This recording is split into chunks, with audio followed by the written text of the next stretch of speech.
Assalamualaikum warahmatullahi wabarakatuh. Tuan-tuan dan puan-puan yang dirahmati Allah sekalian, pada hari ini kita nak sama-sama sikit pasal time management. Time management tu apa tuan-tuan? Time management adalah sebuah pengurusan masa. Sebuah pengurusan masa yang penting bagi setiap lapisan masyarakat. Kenapa pentingnya time management ini? Supaya sesebuah matlamat, sesebuah target kita itu dapat tercapai. Pengurusan masa lah. Dalam seharian kita tu, kita banyak benda yang kita nak buat kan, betul tuan-tuan. Kita nak buat, kita macam-macam aktiviti kita nak buat. Kita nak belajar ke, nak masak, kita nak beribadah. Semua tu aktiviti-aktiviti seharian kita itu kita sendiri yang susun. Kita sendiri susun untuk diri kita, bukan orang lain. Jadi kita kena tahu waktu bila nak buat ni, waktu bila nak buat ni. Itu sangat penting untuk kita menguruskan masa kita. Bukan orang lain yang uruskan kehidupan kita, ya. Apa tips pengurusan masa ni tuan-tuan? Tips untuk time management ini ada banyak lah, tapi di sini saya nak gariskan 4 saja. 4 tips pengurusan masa. Yang pertama adalah tetapkan niat dan juga matlamat. Seseorang itu mestilah mempunyai niat dan juga matlamat. Itu yang paling penting lah. Kalau orang yang tak ada niat, tak ada matlamat, susah. Dan dia tak tahu, hidup ni just gamble lah, gitu je lah kan. Just lambat tak ada niat, tak ada matlamat. Seseorang itu mestilah mempunyai azam yang kuat, untuk mencapai sesuatu goals. Dia mesti ada satu goals, mesti ada satu target. Jadi mungkin aku nak dekan. Itu contoh goals dia kan. Dan apa yang membuatkan dia untuk capai dia punya goals dia tu? Mestilah pengurusan masa yang betul lah, salah satu kan. Jadi setiap harinya, bila masanya untuk dia study, dia dah susun dah. Mungkin setiap pagi lepas subuh, atau setiap pagi daripada sebelum subuh sampai lepas subuh sikit. Kalau waktu study week ke apa kan, dia dah tetapkan diri sendiri. Bila masa aku nak study ni. Itu matlamat. Jangan bertangguh lah. Teruskan buat dan amalkan. Teruskan buat dan amalkan. Jangan bertangguh. Kalau kita dah ada matlamat kita dah niat, kita ada matlamat, kita terus buat. Kita terus buat dan jangan bertangguh. Masalah kita ni juga tuan-tuan adalah suka bertangguh. Nanti ada dulu je cheat day. Satu lah kan. Cheat day kalau satu hari tak apa tuan-tuan. Ini cheat day dia sampai 10 hari. Nanti ada dulu, kejap lah, lek dulu, penat lah. Macam-macam alasan dia tuan-tuan. Itu yang orang yang mudah bertangguh ni lah. Kadang-kadang sesuatu matlamat itu tak dapat tercapai. Jadi bila kita dah ada satu matlamat, kita ada satu niat, kita jangan bertangguh, kita terus buat. Dan konsisten lah. Kita terus amalkan setiap hari kan. Kita kena latih diri kita supaya jangan malas. Jangan malas. Itu yang penting ya. Baik. Yang kedua adalah tidur yang mencukupi.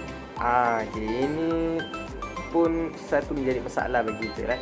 Orang sekarang tidur tak mencukupi. Tidur dah lewat, lepas tu bangun awal. Biasa tidur lewat tu buat apa?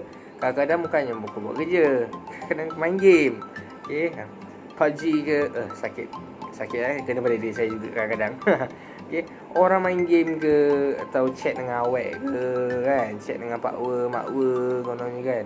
Tidur dah lambat, bangun awal. Atau kadang-kadang tak bangun. Kalau bangun dapat bangun awal tu kira bersyukur lagi.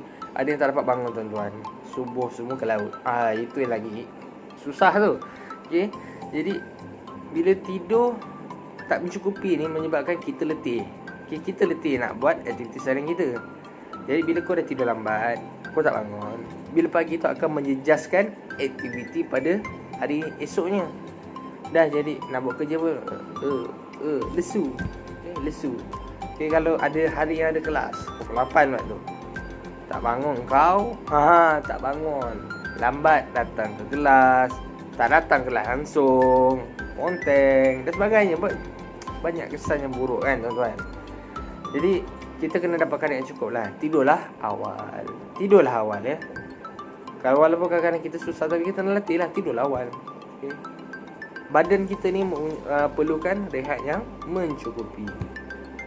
Okay. Elakkan membazir waktu daripada melakukan benda-benda yang tak berfaedah pada waktu malam tu. Kalau dah tak ada benda nak buat, kalau dah tak ada benda-benda yang berfaedah yang kau boleh buat, tidur itu adalah lebih baik. Okay. Jangan kau cari kerja. Tak ada kerja, kau cari kerja. Itu yang masalah tu. Okay. So biarlah badan kita dapat yang secukupnya untuk rehatkan minda kita. Okay. Supaya esok baru susun jadual balik. Esok mula-mula subuh. Lepas subuh apa benda nak buat kan. Itu kena dari awal kita kena plan, well plan lah kita kena rancang. Yang ketiga tuan-tuan adalah elakkan sebarang bentuk gangguan. Gangguan macam mana ni tuan-tuan? Ini sesuatu halangan daripada kita nak statik dengan jadual kita tu. Untuk pengurusan masa kita tu. Contohlah tuan-tuan, kita jumpa satu soalan susah. Kita bawa kerja, kita jumpa satu soalan susah, kita start dan berdiam diri. Selalu kan tuan-tuan? Yes. Bila kita jumpa satu soalan susah, kita stop, kita diam diri. Itu masalahnya. Bila kita dah bawa soalan, alamak, susahnya soalan ni. Dan bila susah soalan, lepas tu aku fikir. Lama fikirnya bro. Fikirnya. Bila dah lama fikir, start, adalah 2 jam sampai aku fikir satu soalan. Itu ganggu masa tak? Ganggu masa tuan-tuan. Ganggu masa. Korang tak pun Aku boleh. Azam yang tinggi tu betul. Dah cun lah tu azam yang tinggi tu. Tapi jangan sampai kita membazir masa kan. Boleh ni dia sikit-sikit. Buat juga. Agak-agak kalau tak tahu tuan-tuan, kalau tak tahu kita apa ikhtiar kita kan, apa ikhtiar kita. Mungkin kita kena berbincang dengan kawan kita, jumpa orang yang lebih pakar, jumpa lecturer, guru kan, cari video-video yang boleh membantu kita kan. Bukannya bila kita stuck dekat satu benda, kita diam je. Susah. Itu menyebabkan masa kita tu tidak berada pada landasan yang betul. Okey, mungkin kita plan nak belajar ni dalam masa 2 jam setengah. Okey, 2 jam setengah kita target, okey, mesti ada 10 soalan lah. At least kena siap dalam 10 soalan ni kena siap. Tapi bila kau jumpa soalan satu susah, soalan satu ni dah 2 jam. Macam mana tuan-tuan target tu nak capai? 10 soalan, satu soalan susah, lepas tu okey, itu yang mengganggu masalah. Itu yang mengganggu pengurusan masa kita. Masa kita tu akan lari. Okey. Dan yang tuan-tuan, yang terakhir adalah disiplin diri yang tinggi lah. Inilah sesuatu yang sangat susah sekali untuk orang nak jaga benda ni. Ada disiplin diri yang tinggi. Okey, kita kena buat jadual. Contohlah macam saya cakap tadi, daripada lepas subuh kita kena buat apa, lepas tu ada bila masa untuk sarapan, bila masa untuk kita belajar, bila masa untuk kita fun apa, untuk kita rehat lah. Okey, untuk kita rehatkan diri. Okey, untuk kita mungkin dalam satu hari tu mungkin kita curi masa sikit, kita ada masa sikit untuk kita main game sikit ke kan. Sebab kadang-kadang kita ni stres sangat. Belajar pening kan. Mungkin boleh ambil lah masa sikit main game, tapi janganlah lama sangat. Okay, sampai 10 jam janganlah ambil masa sikit, boleh main game ke. Okay. Ada masa kita untuk kita makan, untuk kita berehat, beristirahat, tidur kan. Untuk kita boleh beribadah penting lah. Jangan sampai kita buat semua benda tu tapi ibadah terhadap Allah Subhanahu Wa Taala kita lupa. Okey, jangan sampai kita jadi hamba yang macam tu ya tuan-tuan. Jangan sampai kita menjadi orang yang lupakan Allah Subhanahu Wa Taala. Okey, macam mana sekalipun kita kena ingat Allah Subhanahu Wa Taala. Okey. Kalau azan, kalau time azan, berhentilah kejap. Azannya berhentilah kejap daripada buat kerja kita ni. Okey, stop. Pergilah ambil air semayang. Ingat Allah. Okey, bila kita ingat Allah, segala urusan kita dipermudahkan oleh Allah Subhanahu Wa Taala. Okay. So bila kita dah jadual tadi tuan-tuan, kita semak diri kita sendiri terhadap berapa banyak aku patuh kepada jadual kita ini. Berapa banyak yang aku patuh. Okey. Mungkin okey, patuh semua. Bila kita patuh semua, contoh kan, kita tik lah.